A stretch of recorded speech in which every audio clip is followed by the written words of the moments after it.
and this gives us a prison population hugely skewed in terms of minorities in the United States. We also see this here in terms of t-shirts worn by the IDF. I don't know if anybody remembers these. The one shot, two kills with the target trained on a Muslim woman's stomach, pregnant stomach. James Baldwin, in The Fire Next Time, said, "Whether in private debate or public, any attempt I made to explain how the Black Muslim movement came about and how it achieved such force was met with a blankness that revealed the little connection that the liberals' attitudes have with their perceptions or their lives or even their knowledge. It revealed, in fact, that they could deal with the Negro as a symbol or as a victim, but had no sense of him as a man." And so here, the corporal dismissed.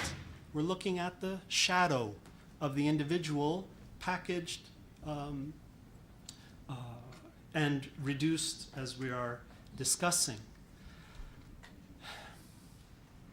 I hate showing these images, but I think it's very important to understand the historical context of what's happening recently in this part of the world. There are picture postcards that you used to be able to buy in the United States that were basically lynching parties, right? Men would be lynched, the white townspeople would show up, pictures would be taken, often with smiles, right? Like our friend here in Iraq. But I also remember in the last election, the linguistic remnants of this legacy that comes from the vaudeville days, when Andrew Cuomo says of then candidate Barack Obama, "We don't want to put up with his shuck and jive."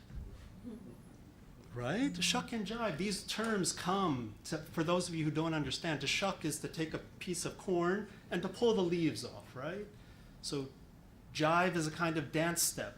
It's referring to the vaudeville stage. The police character would come, grab the white man dressed as a black person, and very skillfully this person would escape.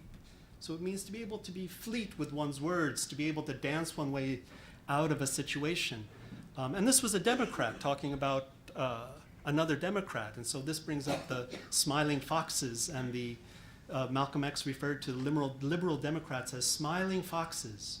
Worse than the wolves, we know them, we know their teeth, we know what they mean when they are growling at us. The smiling fox comes at you. "Hi, how can I help you? We're here for you," right? More dangerous.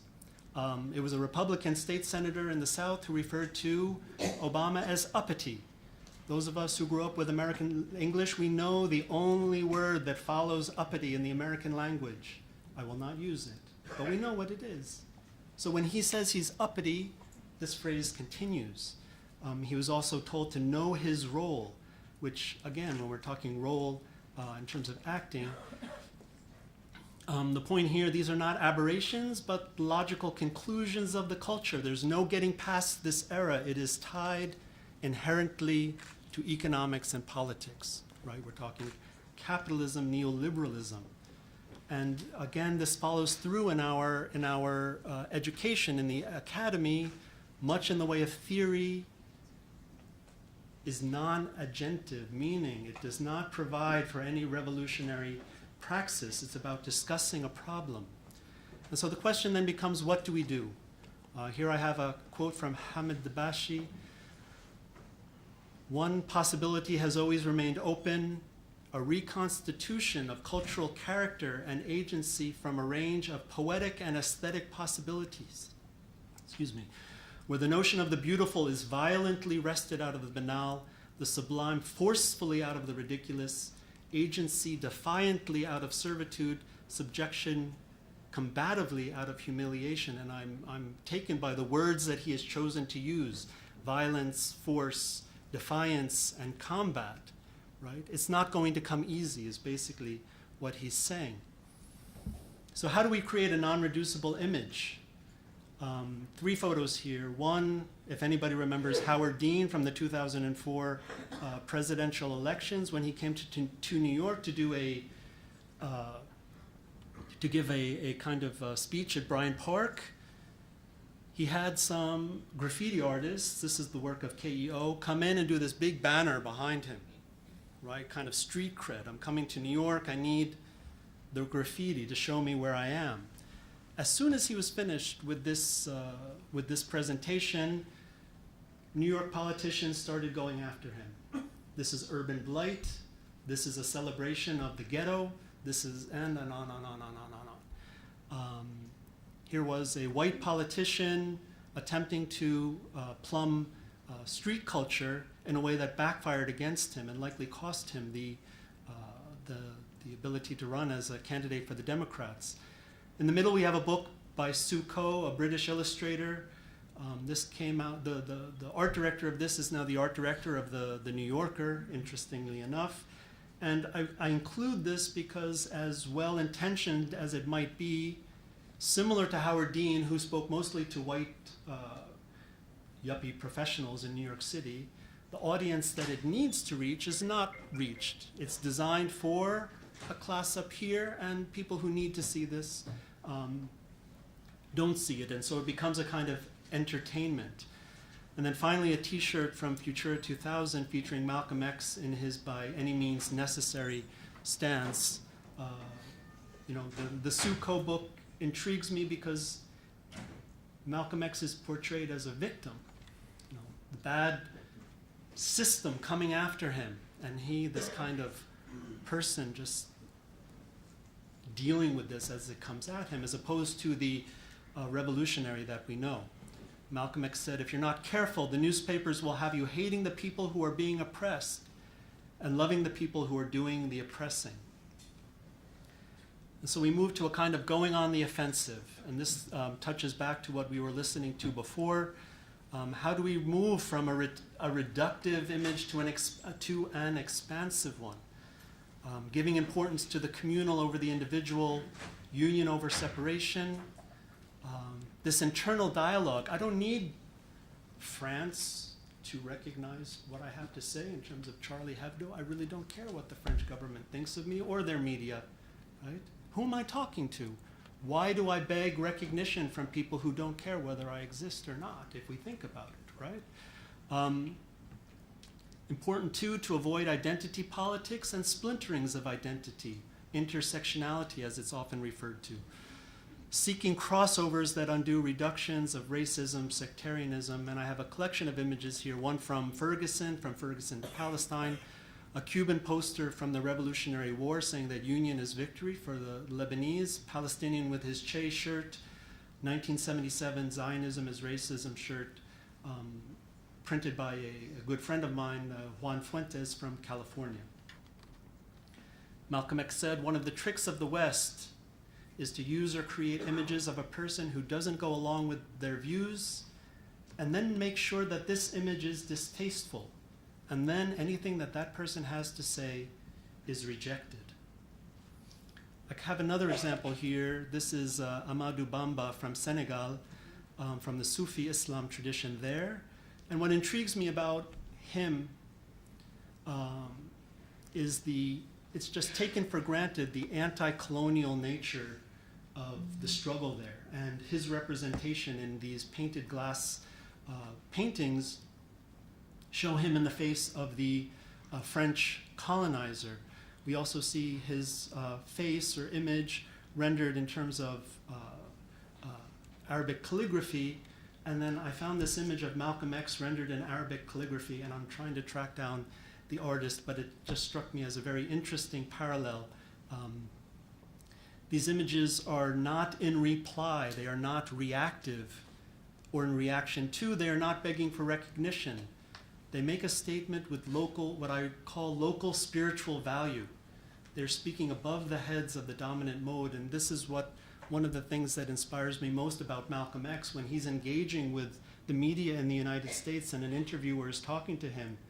He's not talking to this interviewer, and he's not talking to the audience watching the television show. He's talking to everyone else who's forced to sit in the back of the room, right, who hear his voice, right? Amadou Bamba said, the only weapons I will use to fight my enemies are the pen and the ink that I use to write my poems in the glory of the prophet. I this takes us to a kind of people react against Malcolm X in terms of this idea of violence. I have a feeling this was said for the benefit of people in control, right? In order not to end up in prison or not to be done away with. Because the fact is that the systemic violence that is slow and endless of poverty, of hunger, of colonization, et cetera, much more destructive than the instantaneous violence of someone fighting back against this in any resistant way. Okay. A few expressions of what I refer to as voices lifted. I have this, if any of you are familiar with the documentary Rise, it's about a dance movement in California called clowning and also crumping, started by a man called Tommy the Clown. It intrigues me to see him with whiteface, right? And he started this tradition of how to save the kids of LA from what is their ghettoized intended fate. And I also have here Renee Marie, a jazz singer, who, when asked to perform this, the national anthem at the imposition of the mayor of Denver, instead sang what we refer to as the Black national anthem. Lift your voice and sing. Lift every voice and sing. She was decried greatly. How dare you? How could you possibly do something like this? Who do you think you are? But I think it was a very brave act. Bell Hooks quotes Malcolm X, saying, "Never accept images that have been created for you by someone else. It is always better to form the habit of learning how to see things for yourself. Then you are in a better position to judge for yourself."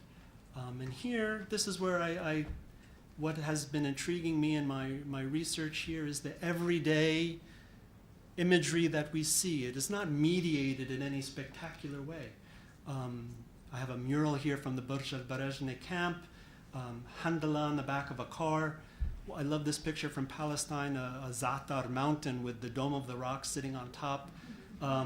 This Shahada plate with American flag bombs dropping on a mosque. And one of the posters we did for the events of today, the original image of Malcolm X shows him with his film camera. He was self-documenting his way as he made his way around Africa and this region. And finally, to sum up,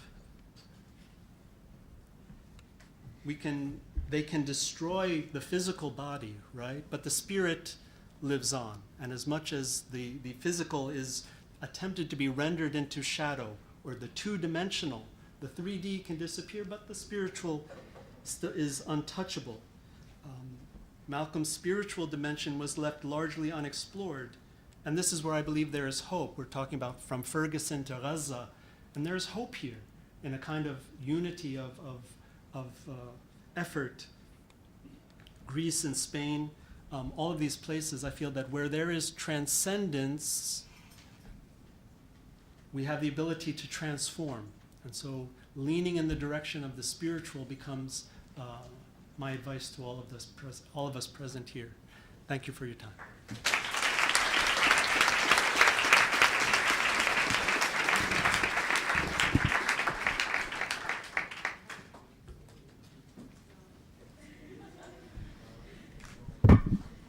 Thank you both. You have reminded me how absolutely beautiful the word comrade is again. So thank you both, Comrade Ajamu and Comrade Daniel. I open the floor to questions from the audience for our two speakers. And if I could just trouble you, if you could please introduce yourself when I point to you. I just wanted to ask if we could move the questions to a larger space so that everyone is accommodated. My worry is, one, if the space is ready, two, if we may lose people in the process, yes, and three is the room inside would actually need a microphone versus I think here we may be able to hear everyone without a microphone and we don't have microphones to pass. So any questions or comments from the floor? Yes, please. Yeah, my name is Hiba Kudor. I'm an associate professor at the Political Science Public Administration Department here at AUB. I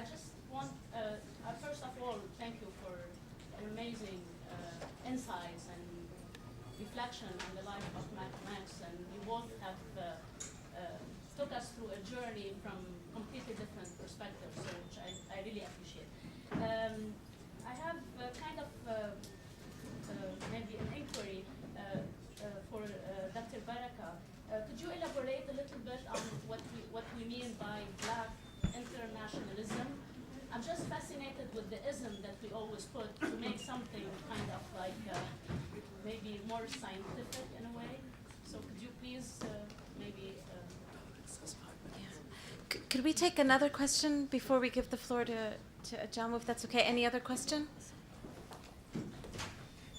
Yes? Also to Dr. Baraka, you mentioned the struggle for its liberation, and you posited the agent of the. I would like to know how you view power, because taking a more maybe Foucauldian approach to power, it seemed that power is everywhere and more nuanced and more formative of the subjects of which it deals with. And I understand the way of seeing the oppressor as a, he's a capital, colonial, patriarchal thing. But we're all formed by that today. We're all patriarchal and semi-colonialist in the way that we are creatures of the modern world. I would like to know maybe how does one address, uprooting these subconscious or white supremacist notions, given that we really all are a product of this condition.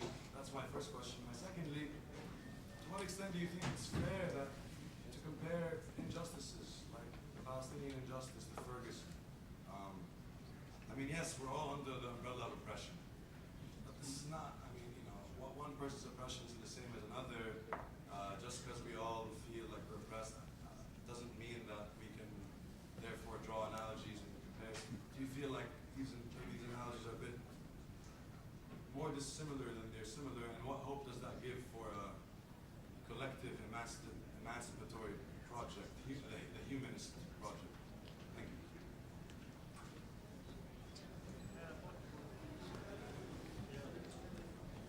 We'll take a third question to bring it. You've got a question? Yes. Yes. Sorry, in this autobiography, Could I trouble you to speak up? I'm sorry, we can't. at the end of the autobiography of Malcolm X, Malcolm says that he trained the black Muslims or the Nation of Islam about the military movement, and he says that it is not them who are trying to attack him and trying to kill Malcolm X. He says that there is much bigger organizations that are trying to assassinate him. My question is that which of the organizations that are bigger than the Nation of Islam was Malcolm accusing them for his trials of assassination? Thank you. Okay. Let's do these three first, and really, I really thank you for the questions. First, the notion of black internationalism is a recognition of the objective reality that black people are part of the world, that what created us cannot just be defined by any one national process, but that the very fact that African people became African people was a consequence of a historical process. And that process was first slavery and the slave trade, and then the effects of colonization. The fact of the matter is that African people were dispersed throughout the world, primarily in the Americas. African diaspora was created. And because of that reality, there was a recognition that we had some common experiences, and that we needed to link up among ourselves. We had a trans-historical experience transnational experience, and that we were compelled to link to each other in the various parts of the world that we found ourselves, one, but that secondly, the processes that created Africans was also the process that is responsible for creating all kinds of other peoples, and that process is identifiable, and that process is the creation and evolution of the white supremacists, colonialists, capitalist imperialists, patriarchal system. So for us, there's no mystification for that. It goes to the question concerning issues of power. I think that the sort of the post-structuralist, postmodernist contribution to understanding the complexity of power is important. But I also think that for those of us who are oppressed, it becomes sometimes a mystification. You see, I'm concerned about power in all of its various dynamics and relationships, but I'm more concerned about the power of certain groups to be able to take my life when I leave this campus with impunity. I'm concerned about the fact that there are peoples and nations who are in unequal relationships that allow for people in the West to grow rich and fat and comfortable while people are starving every day. I'm concerned about those kinds of power dynamics. And that kind of understanding is the basis of the relationship between, or understanding between the people in Ferguson and the folks in Palestine. That there's no comparison. Well, the comparison is that basically we look at these experiences and we conclude that what we have in the U.S. is a settler colonial experience, a settler colonial reality, and we look at Israel-Palestine and we see a settler colonial experience.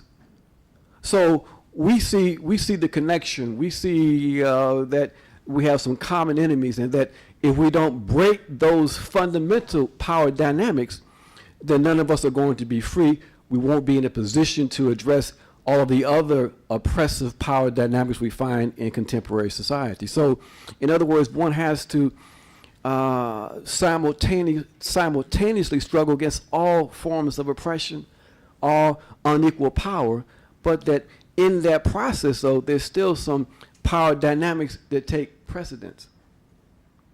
And I'm concerned about the power dynamics that continue with the domination of the European West, European capitalist West, and all the rest of us. So those are of the kinds of insights that we who are part of the Black radical tradition embrace. We understand the complexities of the world, and I think that's the positions that the brother Malcolm articulated. Who was responsible for killing Malcolm? Well, we do know that he was murdered. He was shot 21 times on February 21st. We know that there were people in that audience who were part of the Nation of Islam. But is that the end of the story? Is that the whole story? It's not clear. We know that, and it's been surfaced in terms of evidence, that J. Edgar Hoover, the head of the Federal Bureau of Investigation in the U.S., sent a note to his agents in New York saying, do something about Malcolm. Now, what that something is, we don't know. We do know that, and we have evidence that Malcolm was constantly surveyed by the CIA. He was followed in his travels in 1964. Every movement was detailed by the CIA. So who was behind the fact that in most of Malcolm's events there was security, extensive security provided by the New York Police Department, but yet on that day, on February 21st, that security was in fact reduced. What's behind that? We don't really know.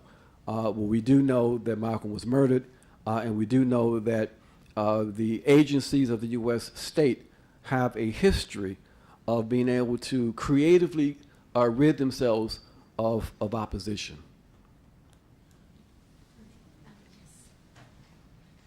Nadeem, I wanted to keep up. I wanted to answer just a little bit because I think historically it's important for us to remember that Michel Foucault met with the Black Panther Party in prison before he came up with many of his theories. And I find it interesting that this is little known, right? This takes us back to the fact that when translated through that stand-in, theoretical or otherwise, this flies. But the Black Panther Party targeted for assassination, eradication, expulsion from the country. It seems to me, when I look at, and I remember, I'm old enough to remember when we transitioned from liberation theory and third world theory, as we used to call it, to the post-structuralist and the postmodernist movement, and this took the fore. I remember this. And I remember for these past 30 years thinking, God, when will this end? When will this spinning of wheels constantly end? You brought up an interesting point, which was, we are oppressed. You know, we can all say we are oppressed, but the certain, how to put it, those who profess a kind of a post-structuralist way of thinking do not say we are oppressed, they say I am oppressed. Right? It's an individualistic mentality versus a communal or a collaborative one. And this is very, very, very important to realize. For me to say I'm oppressed because of this, it doesn't matter my connections with anybody. This is much different than, say, the Black Panther Party. If you look through their newspaper, we are oppressed. We join in with other movements. We celebrate the revolution in Vietnam or Mozambique or. So we need to be careful of how we frame this. And just in terms of, you know, if I had, should I do this? If during the 8 years I worked here, I had constantly gone on about Michel Foucault, I'd probably still be working here. But the fact is I didn't, and I'm not. So, you know, anyway. We have 4 people who've raised their hands in the order in which your hands were raised. David, the lady in pink, if you don't mind, and Ahmed, and then the lady in purple. David has relinquished, then it goes to you, my dear. The lady in pink. If you could tell us your name, that would be wonderful. I'm Susan Prada, Sunshine Sea in the Department of Agriculture. A very early student of Vincent Cardi and Asa Davis. I enjoyed both of your talks. And I'm curious, I'm African American, so I have lived that reality for a long, long time. Could you please speak up? They can't hear you in the back. I've lived that reality for a long time, and I've noticed that you have very carefully contrasted what's happening in the U.S. with what's happening here in London. In the history of Black activism in the U.S., part of it has had a linchpin of changes in law to support some changes in practice. I know that there is interest here in London in various areas of developing legislation and law that will affect changes in practice here. Given that your frame is such that you don't think that that's necessarily the best way to go, I'm wondering what would be the linchpin that you would suggest, number one. And for my gentleman who was showing the pictures of minstrelsy, I will share with you that I had a conversation with a head of an NGO recently by email who sent out a greeting card that included lots of children and parents in blackface. And when I told her, well, this could be potentially a little problem, she said, well, what's blackface? They were just celebrating being monkeys. I said, well, you know, that term can be sort of problematic in some instances. And I sent her pictures of minstrelsy in several different eras. And she said, thank you, and I haven't heard anything back since then. But there is also some consciousness raising that needs to come along. So perhaps you could both comment.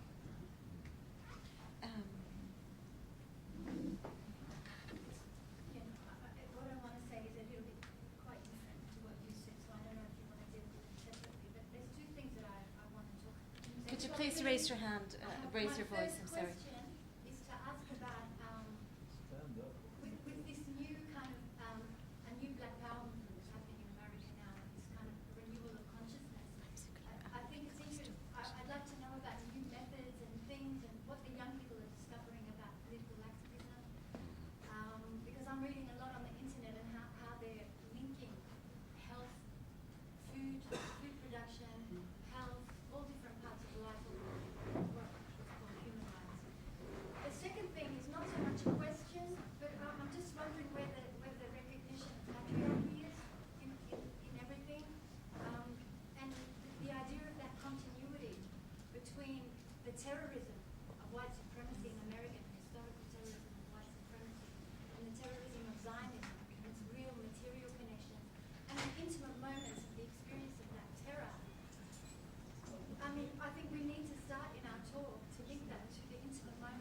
what her politics was made out of. I don't think we have to prioritize one or the other. They all live together. As I get older, I do prioritize gender, actually. Maybe that's in reaction to its absence all the time, you know, or to its relegating as a kind of second best thing. But like there is no liberation if we do not understand them all together. And that does not take away from Malcolm X and doesn't take away from all the grandness and the brilliance of all the brothers, Fanon, Malcolm X, Aimé Césaire, the negritude movement before. But I mean, we just have to, like, we have no choice. We have no choice, because that's the missing thing. We have had revolution after revolution. Thank you. Thank you very much. Our Amir, you have a question or comment? Yeah. Quickly on the Ferguson-Palestine thing, for anybody, you kind of had a question as to whether those things were connected. I mean, as a Palestinian, I travel to Palestine all the time, and the idea that the people with the guns don't care about the people that they're pointing them at, which happened in Ferguson, that's the same thing that happens in Palestine. And you saw the connections being made on social media. I don't know if you remember, but there were Palestinians giving the Ferguson people tear gas in place. I mean, this was happening online. So we know what that's like, so it wasn't anything weird for us Palestinians watching. But I have a question to Mr. Baraka.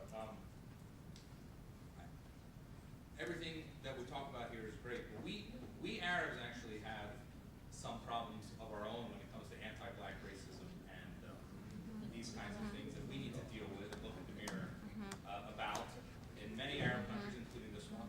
And also problems with white supremacy in sometimes looking to the white world for approval, which happens in many Arab countries, including this one. So maybe if you could address that a little bit, and what have you been your experiences with that when you're entering solidarity movements with Arab Arabs or Arab Americans around the world? Thank you. For the benefit of the people in the back, I just want to very briefly paraphrase the two questions that were stated here. The First Lady raised a question about new methods of activism. Have there been new methods of activism? Have they connected across different sectors in our communities? And the second question, forgive me for really summarizing very shortly, raised the issue of patriarchy and the importance of gender analysis and placing feminism back into the clarity of the struggle itself. The new lady is the first African-American professor at the AUB, so maybe not the new yet. My apologies for not knowing your names. I apologize for that. Well, first on the question of the issue of strategy in terms of using legal. You can't hear me. Oh. No, this is my. Oh, okay.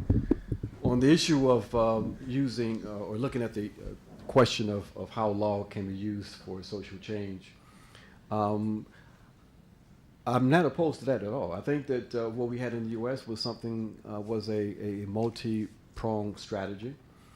There was a legal component. It was part of the addressing the desire on the part of many people to address some of the legal contradictions. Those of us who are involved in radical struggle understand that it's a process, and that while we might be prepared and would love to be able to storm the citadels of power and to take power, that you have to build power first, and if that means pursuing certain kinds of routes of struggle, including the legal one, then when we do that. So for me, it's what determines strategy is really based on historical circumstances and conditions. So in Beirut, if people believe that it's important to try to institutionalize certain kinds of legal protections for people, I think that's fine. I mean, folks in this environment have to determine whether or not that's effective or not. But for those of us in the U.S., again, it really depends on the conditions.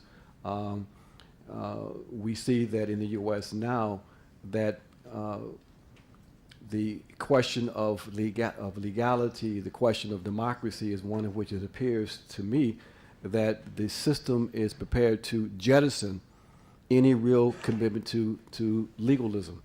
We see the almost institutionalization of lawlessness. For example, the very fact that the Obama administration can engage in a aggressive war in the territory of Syria without any authorization. See, there was a point they will pretend to try to seek out some type of legal excuse, be it through the Security Council, whatever, or through a domestic piece of legislation. But this time, they just said, we're going to engage in a military activity in Syria, and, we're going to do it because we the U.S. And nobody said anything. So that's the legal piece is something that we have to take a look at. In terms of the very, very important issue and question of the character of the movement in the 1960s and its and the contradictions relating to gender, that's very real. Everybody, and that's recognized as a contradiction. And we know that part of even Malcolm's development was one in which he recognized his own contradictions and was trying to move toward in a different direction, if you will.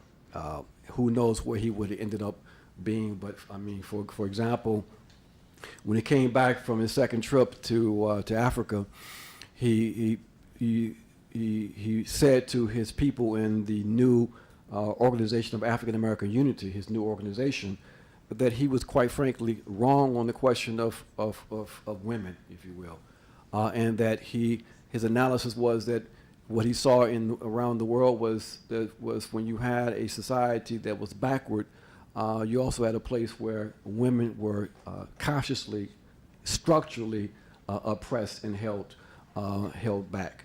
And so he was rethinking his positions on that. But in terms of the general movement itself, led by conscious revolutionary women, there was a movement toward addressing these issues. There was no question there was a lot of patriarchy, a lot of sort of masculinist sort of behavior. But I think the movement recognized that, like most movements, that if we were going to have authentic and real liberation, it had to include everyone. It could not be one in which we liberate men while everybody else was still oppressed. So led by the conscious interventions of revolutionary black feminists, there's been a real serious theoretical and then practical development among the African American movement. And so you have people like Sister Bell Hooks and others who have been leading this effort for us to understand, the interconnections of all the forms of oppression. Patricia Hill Collins and other folks like that who have been pushing the notion of intersectionality, and that's been a positive contribution to our understanding and to our movement.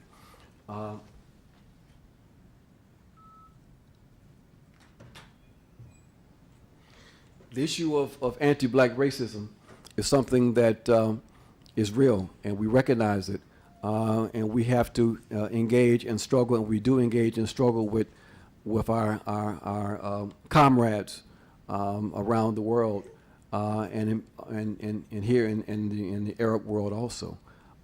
You're right, there are contradictions that have to be confronted. I mean, when you come to, and you all live here in Beirut, you have to be able to root out the extent of the colonial influence. If your heart skips a beat at the thought of going to Paris, you might need to think about some things. Again, that's what was so marvelous about Brother Malcolm. That he sort of personified, if you will, the sort of decolonial mentality, because there was nothing that white society held for him that he didn't have to be validated in any way by white society. But this process of decolonizing ourselves mentally is a lifelong process. But it has to take place, because without that kind of decolonization, we're not going to be able to effectively decolonize ourselves in political, economic reality. But it's a struggle, and we engage in it. We engage in honestly, and I'm glad that to see in other parts of the world, various parts of the world, that people are not effectively, but are beginning to address these issues of anti-black racism.